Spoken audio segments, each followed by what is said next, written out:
What is going on? It's Alex coming back at you with another video, and today we are breaking down every single pick in the 2024 NFL Draft. If you are new, feel free to like, comment, subscribe. It has been one hell of a crazy draft season. We streamed every minute of the draft and a little bit more, so feel free to check out all those live streams to see real live reactions and us literally dying. You might be able to see a little bit of that in this video, but let's get right into this. Let's have a great time. So starting off with the Pittsburgh Steelers, we're doing this by division, technically by team. It's a group by team, by division. There you go. Steelers, it's my favorite team. Get over it, all right? But the Steelers, we're breaking down every single pick, of course. So start out with Troy Fautanu. Again, I actually have a day one video where I break down every day one pick, day two where I break down 1 and 2. This is going to be a little bit more focused on the totality of the draft. So looking at the whole entire process, Fautanu, Frazier, McCormick, you know what? That's one hell of a good group of guys to bring in. I know that we actually will be having a guard spot open up after next year. We got a contract coming up there, Suomalu. So we're training up Mason McCormick for it. And then, of course, we got Roman Wilson to replace Deontay Johnson's role. I wish we could have gotten a bigger body receiver, but you know, we got some UDFAs that will be coming in. We'll discuss that soon. Then we got Peyton Wilson. You know, essentially, if there's a good player with some legitimate concerns of injury and they slip, the Steelers seem to be fine with these one contract dudes because it's a lot better than a guy who won't make it through his first contract, right?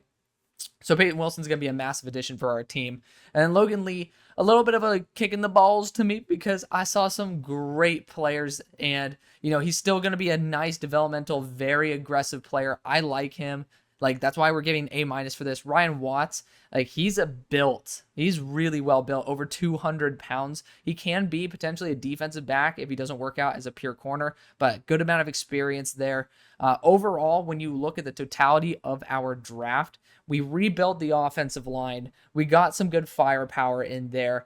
And then most importantly, we just got good developmental depth at areas where we needed guys to be able to step up. The areas that I think that we still need to improve is getting a true corner 2 and being able to essentially have confidence in our offensive system. So also wide receiver number 2, I still think is up in the air, unless you classify Roman Wilson that way. But I don't think he's earned the right in my eyes to fully say he is our true wide receiver 2. But overall, A-, a fantastic draft by Con.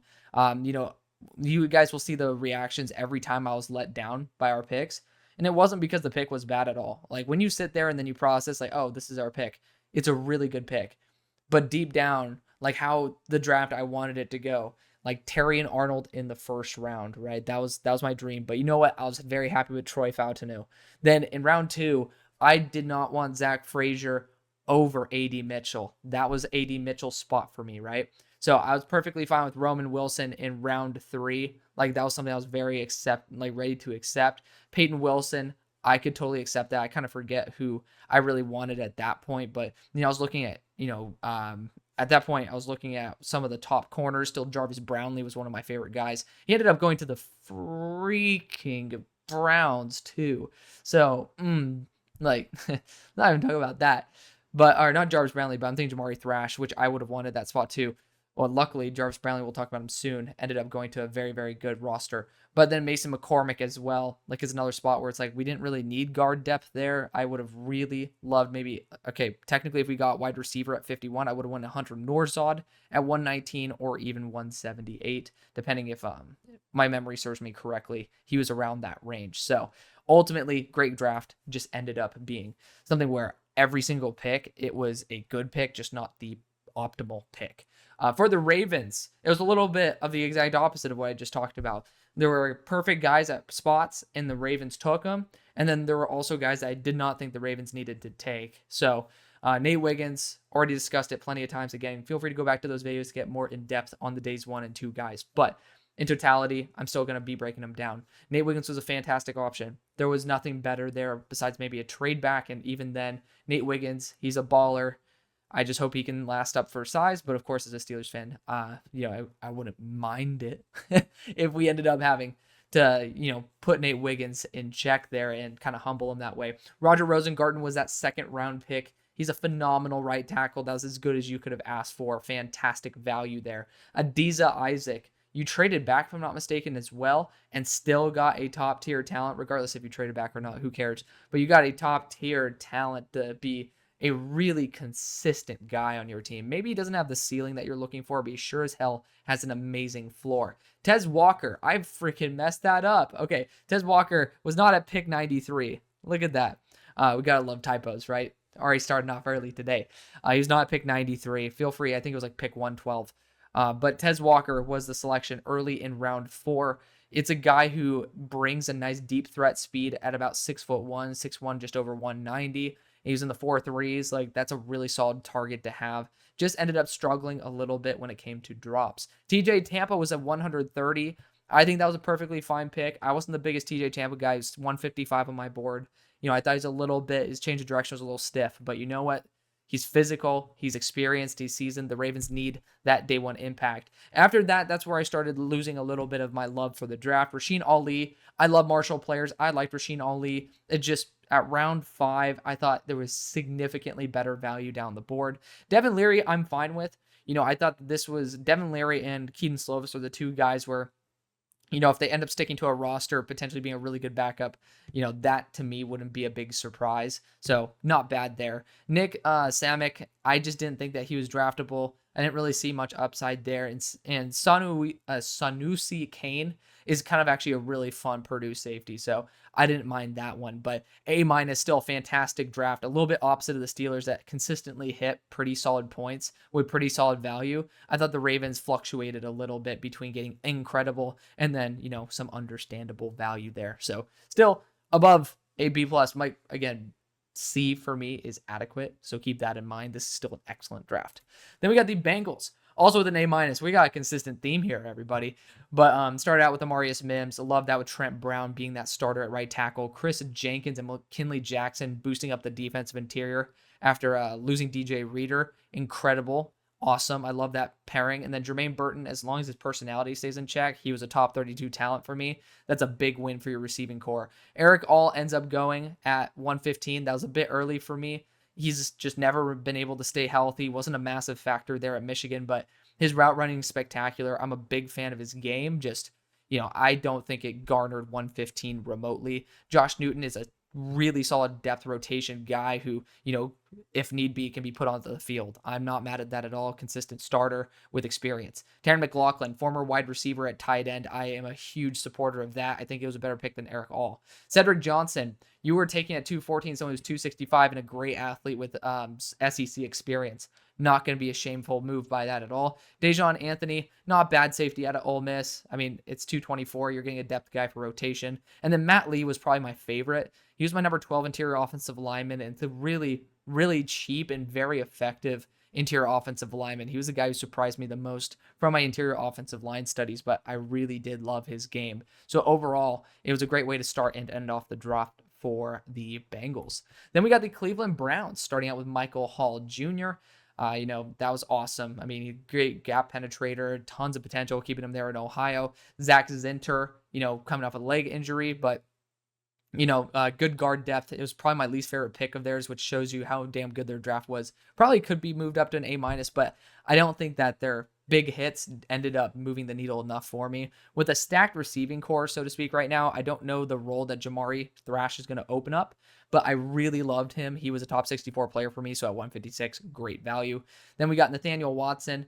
At that point, I was fine with it. His one-line review for me, or one-line takeaway from my tape study with him was uninspiring, but at 206, he's still a talented dude. Miles Harden at 227, as long as he stayed healthy, he's a really talented pickup. And Jawan Briggs, he's a fun, powerful defensive interior that you can add to that mix. I honestly think maybe all these guys stick to the roster, so I think that's a big win for y'all. Just maybe not the big chain mover that an A- would require.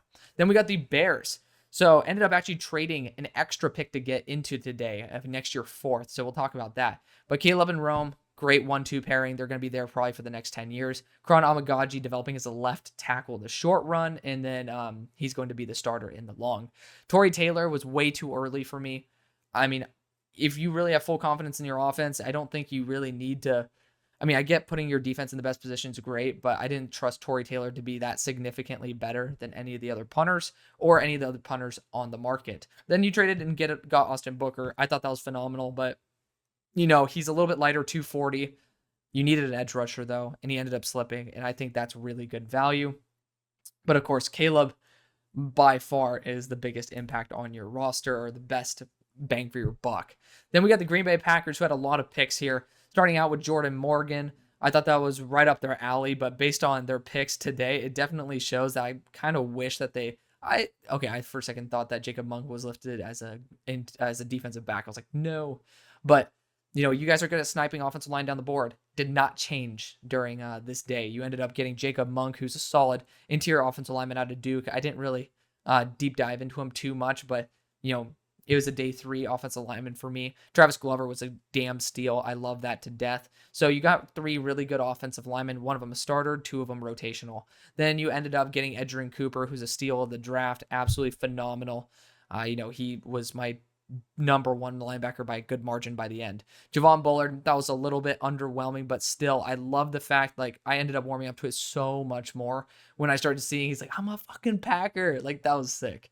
Then you got Marshawn Lloyd. As long as he stays, as long as he doesn't fumble, that's going to be incredible. My only issue with Marshawn is that you're going to an area where I think it's easier to fumble in the cold. Definitely have my concerns there. Tyron Hopper essentially was Edgerrin Cooper's insurance policy, but they're both great pass rushers. Tyron, I wouldn't be surprised if they use him all around. Evan Williams was a bit underwhelming for me at pick 111. I just did not see that as proper value. I thought of him more as a, 6th round player. Then we got Jacob Monk. Again, talked about him earlier. Keaton Oladapo. He's going to be a secure tackler, and, you have that in that rotation. Didn't really see that role taken up by either the other DBs. And then, of course, Travis Glover, talked about him. Michael Pratt and Keelan King to end it off are 2 banger picks as well. Debated giving it a B+, but I just didn't really find anything overwhelming. Keelan King is not guaranteed to start.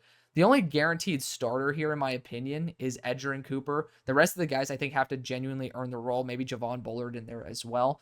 I don't really see any massive impact, so to speak, just yet. Jordan Morgan's going to be a big one after this year, but essentially it's a good draft, just nothing that's going to be, jaw-dropping.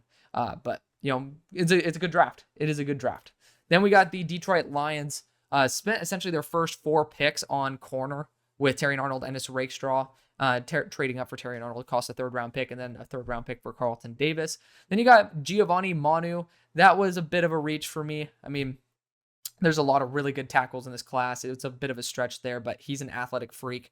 Sion Vaki listed as a running back when you guys drafted him, but safety hybrid there as well. I thought it was a bit early as well, but getting Mekhi Wingo and Christian Mahogany in the 6th were absolute banger picks. So you sandwiched the mediocrity with unbelievable value. I call it still an A draft nonetheless. Then we got the Minnesota Vikings going J.J. McCarthy and Dallas Turner to start off. Used a lot of draft capital for that. So that's one of the main reasons I didn't give that initially an A, but still the picks themselves purely on their own are A's. Kyrie Jackson was a really nice pickup, physical, aggressive, Flores type of guy. Walter Rouse, flexible tackle guard, formerly a Stanford left tackle, now Oklahoma, and now a Minnesota Viking depth piece. Will Reichard, I just am not a fan of drafting kickers. I didn't really find many guys who I didn't really like. Michael Juergens, it's you're taking a shot on an interior offensive lineman. I love Wake Forest dudes anyways. And then Levi Drake Rodriguez, I would have put him there, but Broshma had a beautiful little story, which go check out the live stream that we did over on the show. But check it out, and then you guys can hear a little bit more about that. But essentially, he got to study Levi Drake Rodriguez via a player who asked for a tape study from TAMU Commerce from a year ago. So I think that's really, really cool. But overall, nothing that really moves me apart from the first 2, if not 3 picks. So, still really solid. You made a big difference on your team, and this team's ready to compete, which is why I still give it a B+. Then we got the Jacksonville Jaguars. Day 1, day 2, I thought you did a very solid job. Brian Thomas, Mason Smith, Jerrion Jones. That's a pretty solid group. Even though Mason Smith was a bit early, Jerrion Jones, aggressive. He's a dog. Then you got Javon Foster. I'm fine with that tackle depth. I really like it. Debated putting it as my favorite pick. Jordan Jefferson, I thought was a bit early, but you do get that instant synergy there with Mason Smith. And then you went Deontay Prince. arguably put him as my least favorite pick. Way too early, in my opinion. Way too many good corners on the board. Keelan Robinson was a massive reach. For me, I thought he's a solid back, but it's just running back's not the position you need to target there.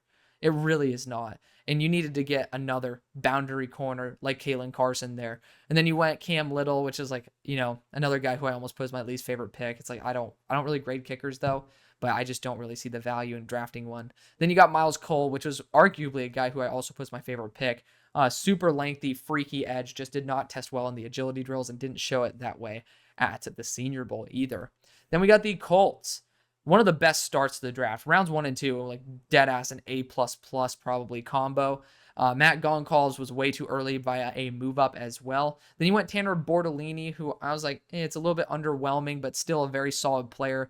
Flexible across majority of positions. Anchor is a big concern for him though, but a great athlete nonetheless. Anthony Gold is a little bit confusing. He's going to be more of the deep threat, but essentially I just don't really see a role where he can contribute much on offense. It's going to be a return specialist, which, again, there's a role for that. Jalen Charlies and Jalen Simpson are taken next. Thought it was just, you have some guys that you're taking to see who's going to pretty much, you're throwing something at a wall and seeing if it sticks. Jalen Charlies is a big thumper from Mizzou. I'm a big fan of his game. Jalen Simpson's a solid safety, but ultimately, I don't know if either of these guys are actually going to be seeing the field very much, if at all. Which, again, it's 5th round picks, but, that does matter. Then you went Micah Abraham. He has a lot of production there from Marshall, and I love Marshall players. So, that was cool, but nothing crazy. Then Jonah Laulu. I mean, Broshmo graded, I think, 330 players. Like, I grazed over a significant amount, and I know the names of a lot of the class, if not all of them, except for the international guys. Jonah was not a person I've ever heard of. So I thought that was a massive whiff. Like, there's other players that had a lot of potential that you could have gotten, and you ended up shanking it right there. Overall, the 2 picks, I really liked 2 picks, maybe 3. And that was Latu, Mitchell, and then, maybe Bortolini. But Matt Goncalves is great. It just is like, well, now you have 2 guys overlapping in their potential roles. I thought it was great asset management in the beginning, and then relatively wild asset management at the end. Then we got the Texans. Start out with Kamari and Blake. Kamari, 4.65, a little bit confusing why he'd go that early, but still a very good player. Blake Fisher, talented offensive lineman, will maybe be the right tackle. Depends on what their plans are with Howard, but I like the flexibility. Kalen Bullock, he's a developmental safety. You probably need him in 1 year, but still, I love the potential there. Cade Stover moved up for him. Instant synergy there with CJ Stroud. Even though you just gave a contract to your number 1 tight end, you still have room at number 2, I guess. The move up was a little bit confusing. The big one that was weird is Jamal Hill. If I'm not mistaken, he's like 210 pounds as a linebacker. It was really weird. I never saw that ever. I mean, I've never studied him. And the fact that you took him at 188 was pretty mind-boggling. Jawar Jordan is not great either. Like, there was just not very much upside to Jawar's game. And then you got Solomon Byrd, who's, adequate, nothing crazy. And then Marcus Harris, who I thought was actually very solid, debated putting him as my favorite pick. And then Ladarius Henderson, if he ends up playing left tackle, which he was listed as offensive tackle, at least on ESPN. I didn't get to hear the pick, but if he ends up playing tackle, I think that could be probably your best pick of the draft. But that's a lot of big ifs that happened. I think the middle of the draft was very mismanaged, and at the end did a very good job. Beginning did a pretty damn good job as well. Then we got the Tennessee Titans. They ended up saving themselves. They had a C yesterday, ended up getting a B today. J.C. Latham, he's going to have to transition to the left tackle apparently, but you know what, that's fine by me. Tavondre Sweat, I have issues with guys who lie about their personality, but the talent is undeniable. Cedric Gray was a solid pickup. He's going to be in there with Kenneth Murray. I think that's perfectly fine. Jarvis Brownlee Jr. was a steal. He was a top 40 player for me. I love that to death. He's a dog. You guys got yourselves a really good one. Jaquan Jackson, he's the nephew of Ed Reed. Love that for him as well. Love that for you. He's a good player. I'd like to see him at the Senior Bowl. I don't know if he's actually going to do much for your team overall, but you get instant synergy there as well with Tyjae Spears. Then you got James Williams in the 7th, which is awesome. He was a guy who I projected as a potential top 5 pick as of his true freshman year. I thought he was a baller. You very well might get yourself a true starter at 242. Jalen Harrell was a little bit underwhelming to me, but it's 252. I thought that was a fantastic draft overall. Maybe not some, there's too many ifs for me to give it like a B plus, A minus, but if it hits, like I say, this has potential to be an A+ draft. So keep that in mind. And a lot of this is also weighted on Tavondre Sweat being potentially a liar. I'm just not a huge fan of guys like that in my building. Then we got the New Orleans Saints, who kicked ass today. I mean, hell, look at the guy who I said is my least favorite pick, and I still really like him, by the way. Talifuaga starting out. Don't know if he's going to be a true tackle, but he's going to have to be for this team, and I think he'll be perfectly fine. Kool-Aid McKinstry's a baller DB. It's insane that he was there. Spencer Rattler falling to 150. I don't even like Spencer Rattler as a person. As a talent, I'd like him, but, I mean, I have personal friends who know Spencer Rattler, and, he didn't treat them very well. Let's put it that way. But at 150, the talent's way too good to pass on. Excellent job there. Bub Means, again, it's a little bit early, but he's a fun receiver. I'm a big fan of his game. Jalen Ford, he's my number 5 linebacker in the class. I love him to death. He's Zach Bond, but better. And you got rid of Zach Bond, and now you're getting this dude. Incredible. Christian Boyd at 199. Short arms, but this dude's a baller. He's a dog, and he can get those quick wind sheds. I loved it. And then Josiah Aziram, that's a damn good offensive tackle out of Eastern Kentucky to get at 239. Like, this might have been an A+ draft. I debated it, but not enough picks for me to really think an A+ draft. Then we got Tampa Bay. Start out Graham Barton. Love it. Still my favorite pick. Chris Braswell, a little bit underwhelming, but still really solid player. Tyke Smith, still a solid player. Jalen McMillan, I forgot to mention him, but, that's somebody who floor and ceiling works well for the vision of this team, whether he takes over for Godwin or whether he's just a reliable weapon. Bucky Irving was a fantastic running back in terms of making guys miss. He's explosive, good one cut back, just was very underwhelming in terms of testing. Elijah Klein was an absolute shank. I haven't even heard of his ass, and, I didn't hear anybody else talk of his ass, so we'll just leave his ass where it is. And apparently that was at pick 220. I'm not a huge fan of that. But ended up getting Devin Culp, who was pretty much a H-back, wide receiver, tight end hybrid there out of Washington. Tested out well. But, again, he's like really small, so he should have. He's about 230 pounds. So it is what it is. But, overall, solid draft. Again, C is average. B- is a good draft. So you guys got yourself some good playmakers in there. Not many people had a bad draft. I'm deciding to stick on that D- for Atlanta. First off, Michael Penix, the vision for him sitting for the Jordan Love route, it just doesn't make sense because of the age. I don't need to be a dead horse with that, right? Trading up for Ruka Roro, like the player, don't like giving up an extra 3rd round pick, having to go get him when he, or similar talent would have been there at pick 30 or pick 41. You used a 3rd round pick to move up 6 spots, by the way. That was ridiculous. Braylon Trice, you got a 6th round pick back in return, but then you ended up shanking it. We'll talk about that in a second. Braylon Trice is there at pick 74. We just don't know what type of player is going to be, but it really is the best pick you did. My big issue with Ruka Roro is because I think he's a very similar role to Brandon Dorless, and then you ended up taking Brandon Dorless. It was a player who I almost put as my favorite pick, but then it also convolutes because you said D-end, what you're going to be doing with Zach Harrison, who I think is a talented, developing edge rusher. Then you got J.D. Bertrand. Way too early, in my opinion. Just kind of a shank of a pick right there, but potentially is a guy who's, at 143, it's not that bad. Jason McClellan's a high floor running back, but you don't need any more running back talent. And then you went Casey Washington, who's not even the best receiver on his team, and then Zion Log. Like, big shanks. Asset management wise, this, I went into my own little soliloquy on it yesterday, but this organization, I would debate firing them right now. I would just say, screw it. You guys screwed up anyways. You guys don't deserve the opportunity to try to correct yourselves. This is genuinely a pretty awful draft, given all the talent that was there. Just, it makes no sense to me. It really does make no sense to me. So I'm hoping I'm wrong. I'm praying I'm wrong. But it's just asset management wise, this is an absolute joke. Then we got the Carolina Panthers going Xavier Leggett. Leggett. Excuse me. He says it to say it with an extra E. It's like Leggett. So, love that pick for him. Absolutely. It was my favorite pick for them as of yesterday. Jonathan Brooks trading up for him. That was he's going to be a contributor at the very minimum, but I did not think he was worth that move up. Trevin Wallace is way too early for me. He's a great athlete, though, and, DC's going to love him. Jatavian Sanders was arguably my favorite pick as well. Getting him at 101 is fantastic value. Then at 157, you got Shaw Smith Wade out of Washington State. He's one of the dark horse players who can play in the slot, play on the boundary. He had an outstanding Senior Bowl as well. He's one of my guys going into this year. Just didn't end up playing on a down-by-down basis as well as I hoped for, but someone who I think actually could be a better pro than in college. Jaden Crumity, Mississippi State defensive interior. I I don't mind this at all. I love going after Mississippi State D linemen. They just have a floor to them that I really respect. Michael Barrett at 240 is fantastic as well. He is a really good linebacker. He brings experience. He brings just he's a good linebacker. He gets way too much hate. But overall, I mean, a B-. There's nothing that really moves me, but there's not really much that's actually bad. So that's why it's it's a pretty good draft. Then we got New England Patriots going Drake May to start out. Just so proud of them for not going after J.J. McCarthy at 3. Just go after the guy who you truly believe in.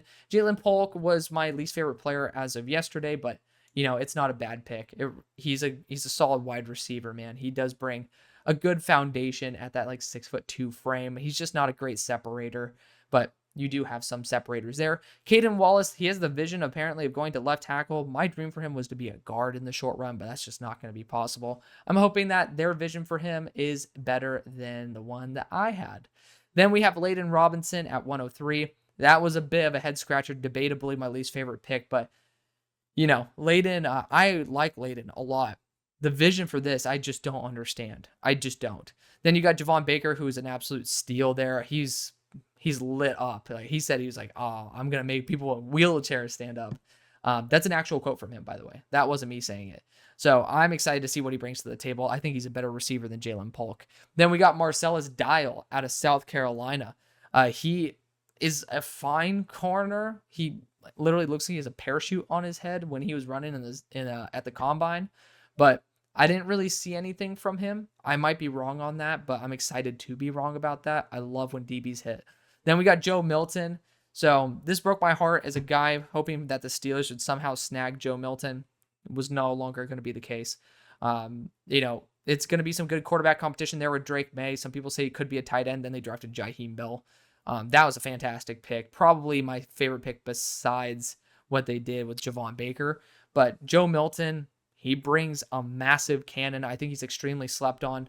The fact is, he might be able to show out in the preseason and end up getting legitimate offers from teams that, maybe next year in the offseason are going to be looking to add a player. Then you got the New York Jets going Olufoshinu and Malachi Corley to start out days 1 and 2. Proud of them for staying put. Ended up getting a little draft capital with Olufoshinu. Malachi Corley traded up for him, and they got themselves a star player. So protected Aaron Rodgers as well as got him some extra firepower. Braylon Allen's super young, and he's a power back. He fits a role that you guys don't have. Jordan Travis, it's just a little bit early for someone coming off a leg break. I do love the upside, though. Isaiah Davis was debatably the guy who I wanted to put as my least favorite, but I do like Isaiah Davis's tape a lot. It's just 2 running backs wasn't really in my vision for the team. Quantez Stiggers is an absolute steal coming from the CFL. I mean, ridiculous value there, and good guy to learn from. Sauce. Then we got Jalen Key to end off. It was kind of just it was kind of a pretty poor Mr. Irrelevant. Broshmo and I talked about this, but we were hoping that the kid who passed away, that would have been pick 257. I think it would have been better than Jalen Key. Then we got the Miami Dolphins. It pretty much was very, very underwhelming.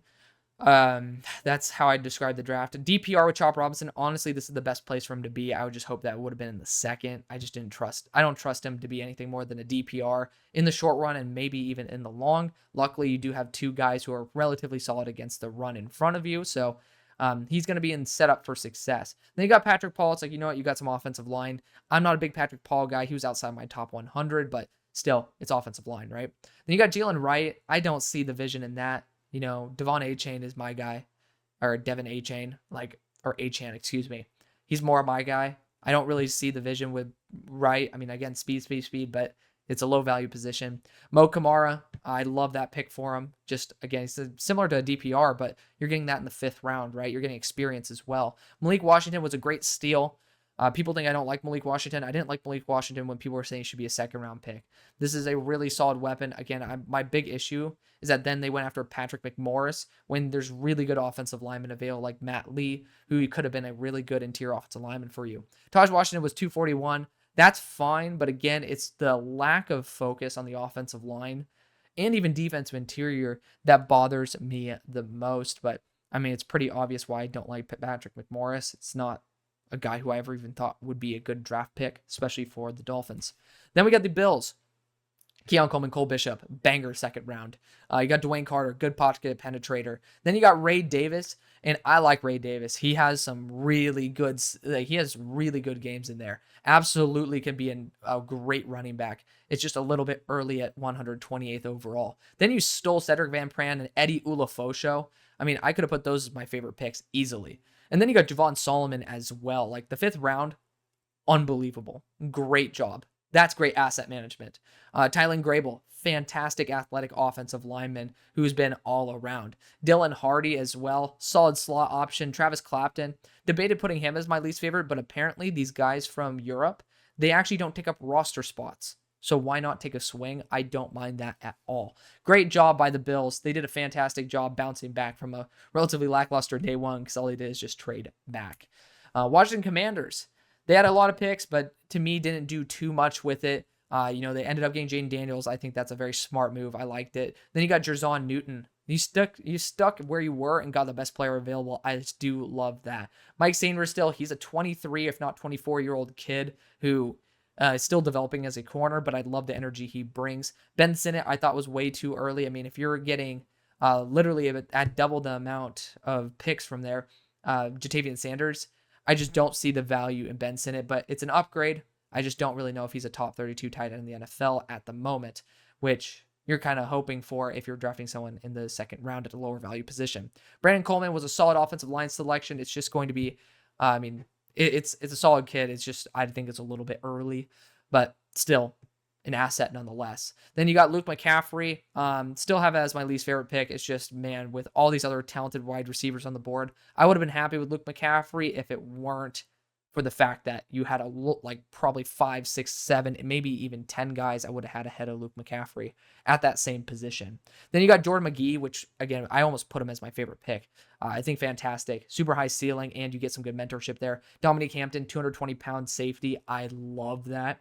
Like, there's a lot of picks that I do love. Even though I gave you a C+, again, C is adequate. This is still a mid plus. Like, it's like, okay, yeah, I'm starting to lean towards this. I really like this draft. Dominique Hampton, good safety, good for development there as well. Jeremy Chin. And then Javonte Jean-Baptiste, like, you're getting him at 222. That's good edge depth there. I think there's a massive hole at left tackle still, and that scares the shit out of me. Just got to be completely blunt. You had Javon Foster there at 100. If you drafted that over Luke McCaffrey, I'd give this draft maybe a B+. That's how big of a difference it makes.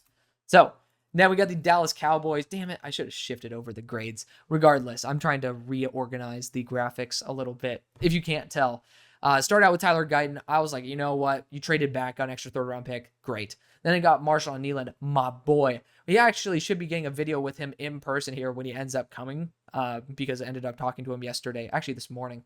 And, cool-ass dude. Y'all know how much I love him. He came on the show, right? So, you guys can go check out that interview. Cooper Beebe at 73. He's going to be playing the center. I love it. Probably my favorite pick pound for pound. Like in the draft, he was like the Cowboys needed a good player, and Beebe was my dude for him. Then you got Maurice Lufau. Still my least favorite pick. That's because they did a really good job on day 3. I just thought it was a massive reach. I had, I think, 10 or 15 linebackers ahead of him. Kalen Carson, unbelievable steal, right?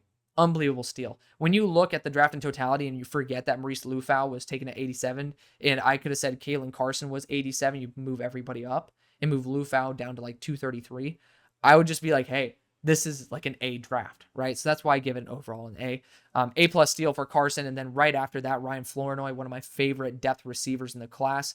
Then you got Nathan Thomas, who I always bet on Louisiana offensive lineman. I love that to death. And then Justin Rogers, you got a big fat ass to sit in the middle. That's what you essentially are going for. And at 244, it's worth at least claiming your guy rather than trying to get him in UDFA. Then we got the Philadelphia Eagles going Quinion Mitchell. Love that to death. I wanted it to be Terry and Arnold, but it is what it is. Cooper DeJean, he's going to play literally everywhere. Obviously, that's a great steal. Jalix Hunt, he's a fun player. I just was less enamored with him than Quinion and Cooper for obvious reasons. Former safety convert to edge, and he's going to need a little bit of time to develop, but luckily, he's not going to start this year. Will Shipley was a little bit of a question mark for me, but you do need to get some extra running back support in there with Saquon, and Will Shipley's a great back. Anaya Smith with the returning ability, certainly is going to be a massive W for the team. I think it's a little bit early for him, but again, increased value because of return. Then you got Jeremiah Trotter, traded back a ton. It wasn't at pick 155. My bad for that. You guys can adjust there's the second typo of the video, so enjoy yourselves on that one. But Jeremiah Trotter was shortly after. I mean, they knew he wasn't going to go. They did this probably out of respect for Jeremiah Trotter, but still very solid value, very good player, great lineage. Like, he just small, short, unathletic. That's just kind of a big issue for the NFL. Then you got Trevor Keegan, high floor, very high IQ, interior offensive lineman. So you guys got yourselves a really good one there. He's just not going to ever probably start for you, but if you need him to start, if he needs to be a spot starter, that's absolutely someone you want. He's probably one of the best available. Then you got Johnny Wilson at 185, arguably my favorite pick for you guys. I almost put that over Quinion Mitchell, but hard to say when you have a top, like, number 7 player fall to 22, right? But he was my number 32 player, falling to 185. Technically, that is a bigger cap, but he's going to challenge right away, and I love that. You have 2 really solid receiving weapons in Anais Smith and Johnny Wilson that you got from this draft. And then Dylan McMahon at 190. I was not a fan of that. You know, you still had Christian Mahogany on the board. I thought that was a big whiff, but you know, you still got an A grade. It's a really, really solid draft. Then we got the New York Giants going Malik Neighbors. Fantastic. A great move. I thought maybe you could have went after the JJ McCarthy route, but you know, it is what it is. Tyler Nubin, talented safety out of Minnesota. You know, I just thought that he's a little bit underwhelming to me, but it is what it is. Andrew Phillips, my favorite player in the draft, number 9 overall. Great pick for the value, absolutely. Theo Johnson was an A+ as well. You get some good blocking right away, and he gets to learn from Darren Waller in his final season. Then you get Tyron Tracy, who's a former receiver who transitioned to running back, who's good at pass blocking. He's older, but you know, he's going to be a massive addition day one. Then you got Maurice Musau. I thought that was just a little bit, or Darius Musau. I thought it was just a little bit of a reach, but it's not a bad one. So A- draft. I thought you guys did a fantastic job. Niners ended up warming up to your draft a little bit more. Ricky Pearsall starting out. You know, it's a good addition nonetheless. He's a good player. It's hard to like shout out or like get mad at a team for getting a positive addition. Bernardo Green as well. You know, fantastic nonetheless. He's a great player and high IQ. The fact that you moved back and still got him is awesome. Dominic Pooney, you moved up for. I'm just not the biggest Dominic Pooney guy. I really hope that you would have gotten a right tackle, and then you did not. Malik Mustafa is a talented, reliable safety. He's going to be like that same, to the same effect of the last safeties you've gotten in the 3rd or 4th round range, where you get yourself an absolute steal, and then you're going to be loading up that safety core with cheap young dudes. Isaac Garendo, worth taking the swing on at 129. I'm a fan of that one. Jacob Cowing, I thought that, you know, eventually you get Brendan Rice, but Jacob Cowing is really good. He was top 64 on my board for a very long time. Jarrett Kingston was just put in an awful situation there at USC. He tested out very well. He's going to be a good interior offensive lineman for you. And Tatum Bethune is essentially going to be Devondre Campbell's understudy. He's about 230 pounds, just under. He's built to be a Sam linebacker. Not a bad option at 251. Seattle Seahawks go Byron Murphy to start out. Love it. I mean, again, you should have traded back maybe, but I mean, hell. I mean, if you moved back, you might not have gotten a great talent like that. So big fan of that. Christian Haynes at 81. Big fan of that too. You know, that's a big addition for their interior of the offensive line. They have a big hole at left guard. He's going to fill it. Then you got Tyrese Knight. I adore this, man. He feels like a Seahawk. Every 3 plays, he's a highlight reel player. Like, ridiculous. But you got to watch out because he still has a pretty rough processor. But, man, he is a fun player. He's built to be a Seahawk big hitter as well. A.J. Barner, built to be a Seahawk tight end. I don't have him at 120 on my board, but for the Seahawks, I think that's great value.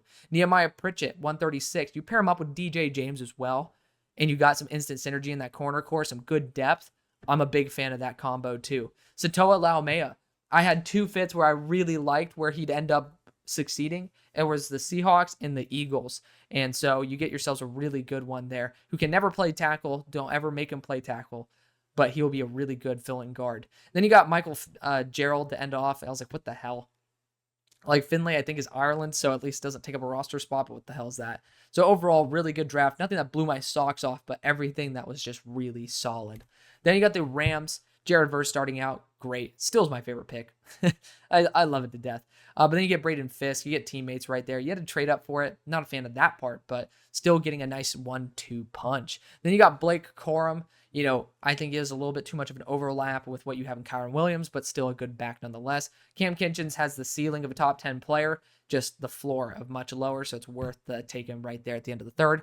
Love it for my boy Brendan Jackson. Obviously friend of the show, has come on a couple times, and somebody who I have a lot of respect for. I've already went into my soliloquies about him plenty of times, but tip my cap to Brendan. I'm so happy for him. I get to go back to LA to visit where I used to live too, so we'll be definitely hitting Brendan up when we do that. Tyler Davis, good depth interior defensive lineman. Josh Carty, I'm just not a fan of taking kickers that early. That's just me, but he's a good kicker. Jordan Whittington, he's dealt with injuries in the past, but still a talented weapon. Bo Lemmer was a good steal there at 217. I wasn't even the biggest Bo Lemmer guy, but this is still good value. KT Levelson struggled as a left tackle, but at 254, betting on him as a guard is not a bad thing to do. Then you got the Cardinals. Started out great, Marvin Harrison Jr., then kind of dipped it a little bit in terms of value with Darius Robinson, but still a good addition. Max Melton, talented corner. Love that for him. Trey Benson, going to be their RB1 eventually. Then you got Isaiah Adams, talented guard, potential tackle as well. Tip Ryman, really big reach. Love the player, really big reach. Elijah Jones, it's a good player, but I'm worried about the size of that corner core. A lot of dudes who are very, very thin or very small. Then you got Dadrian Taylor-Demerson today. Excellent value. I just worry about his motor. Dude's jogging all the time on the field. I'm hoping that does not end up being the case, but his talent, if he were running the whole time, I very well might have put him as a top 64 player in the class. Then you got Xavier Thomas at 138. Incredible value. Y'all know I love Xavier Thomas, top 50 player. Christian Jones at 162. I'm not the biggest Christian Jones guy, but I thought it was solid value. That was a good job there. Tajon Palmer is a dude. He has over 70% contested catch rate, long arms, but it hasn't really done anything, so it's a bit early for me. And then Jaden Davis was a non-factor there for Miami. So overall, there were some positives, there were some negatives. I don't think the Cardinals did very well with the overall draft capital they had in their hands. I do feel like they should have done a better job, but I'm glad they ended up getting Xavier Thomas and Max Melton. Those are two big playmakers for them that I think will be a key to that defense's success. Then you got the Kansas City Chiefs going Xavier Worthy to start out via trade-up, and Kingsley Suamataia also via trade-up. Two guys who I think will be, rotational starters year one. Of course, you won the Super Bowl with the team that you have pretty much right now. So it's not like you need them to start right away. Xavier Worthy, essentially, to me, is if you have Hollywood Brown at home. And that's okay, because he'll be trained by Hollywood Brown. Maybe he'll end up being as good as Hollywood Brown. Kingsley Suamataia is developmental offensive tackle, but someone who can fill in if need be. Jared Wiley, he's a really good tight end, man. I love the fact that you have a contingency plan now in place. For Travis Kelce. He's a really, really good dude, and also he has a buzz cut, so you already know the contingency plan is there. It's working.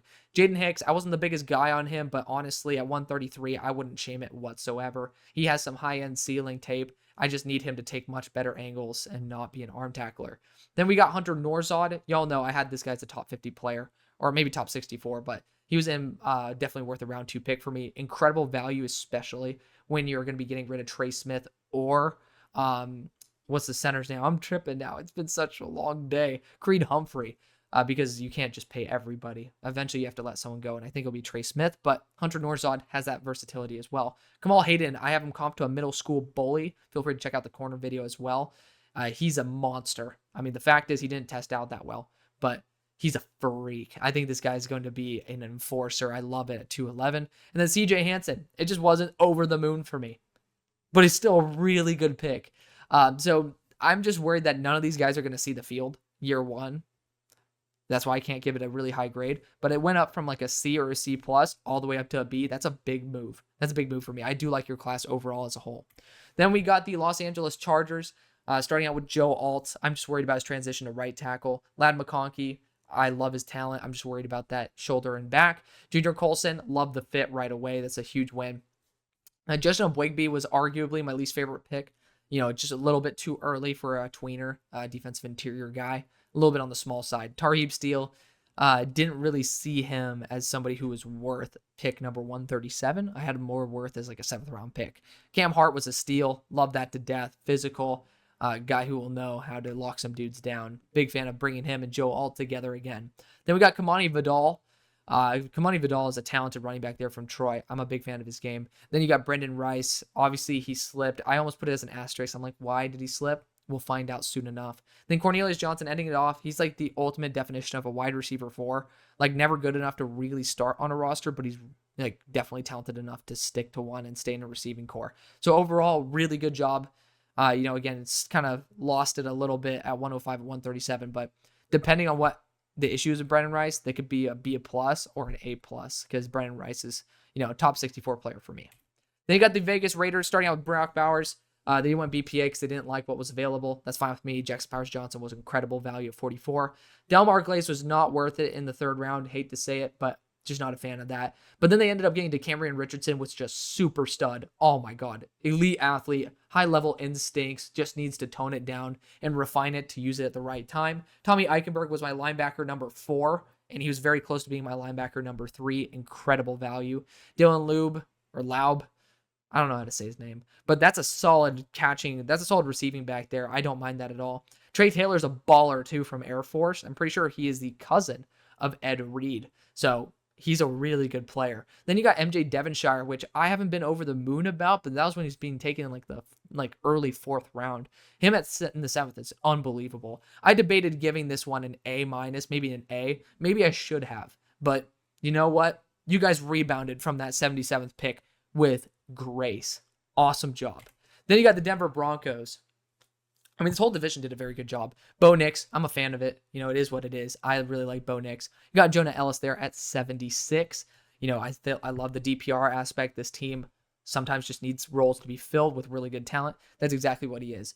Troy Franklin, I wasn't a huge fan of him, but I was way more of a fan of him than apparently the NFL was. 102, great job moving up and getting him. Chris Abrams-Drain was a fantastic tweener between a boundary and a slot corner. At 145, that dude's well experienced. That's an absolute steal. Then you ended up getting Audric Estime, solid contact balance back. Pretty much a reserve case there for Javonte Williams.